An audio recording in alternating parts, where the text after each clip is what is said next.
events overnight in Ukraine?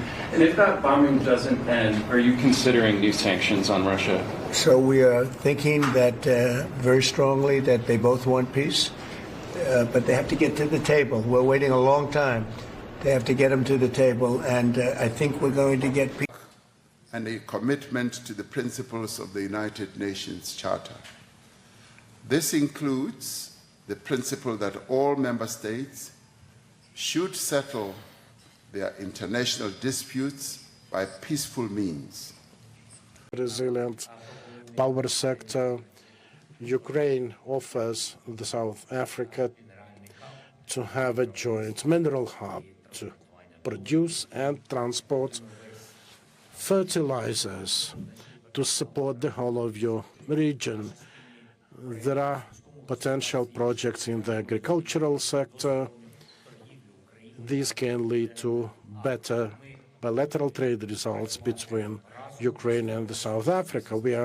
Meanwhile, the White House has sent more than $1 billion to Ukraine in just the past week. And then today, as we told you, the Secretary of the Treasury announced we're sending another $500 million to pay the salaries of Ukrainian government workers. Shouldn't we have an audit of Zelensky's finances first? Ooh, shut up. That's Russian disinformation.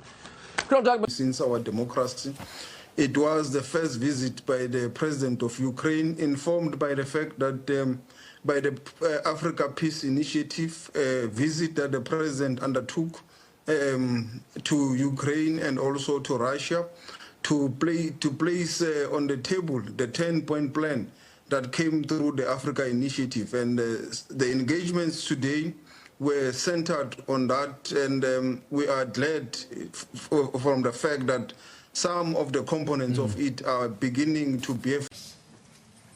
Earlier in the week, I had a call with President Vladimir Putin, where we both committed to work together towards a peaceful resolution of the Russia-Ukraine conflict.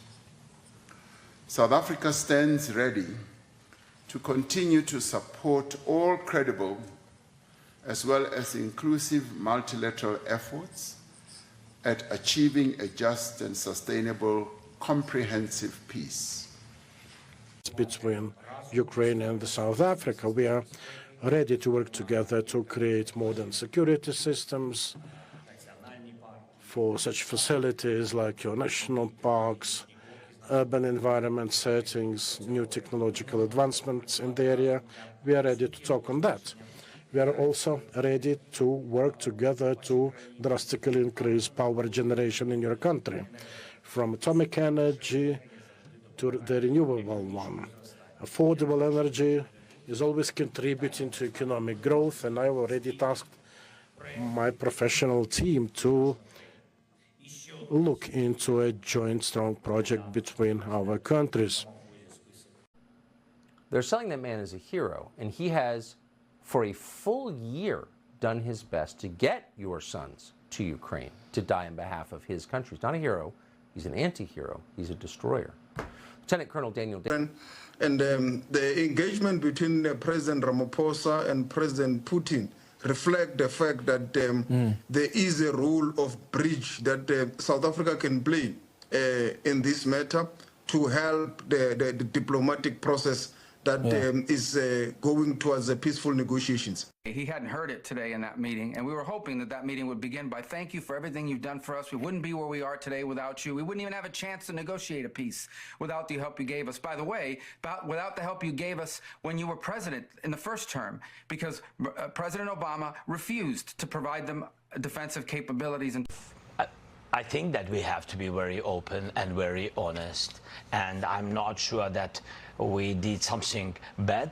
I think maybe sometimes some things we have to discuss out of media, with all respect to democracy and to a free media. But there are things that where we have to understand the position of Ukraine and Ukrainians, and I think that is the most important thing. So that discussions and negotiations can start between the two countries. President Zelensky, as he himself will say, told me that as Ukraine, they are ready to engage in discussions and negotiations with Russia, and they are also ready to have a comprehensive, unconditional ceasefire. We acted in a mirror way, responding only to Russian attacks. Ukraine defended itself. Unfortunately, after that, Russia renewed its assaults on the front line, the strikes against the civilian infrastructure. Today we discussed with the President the importance to unite global efforts to have this aggregate pressure on Russia for the sake of peace to stop the war. We also discussed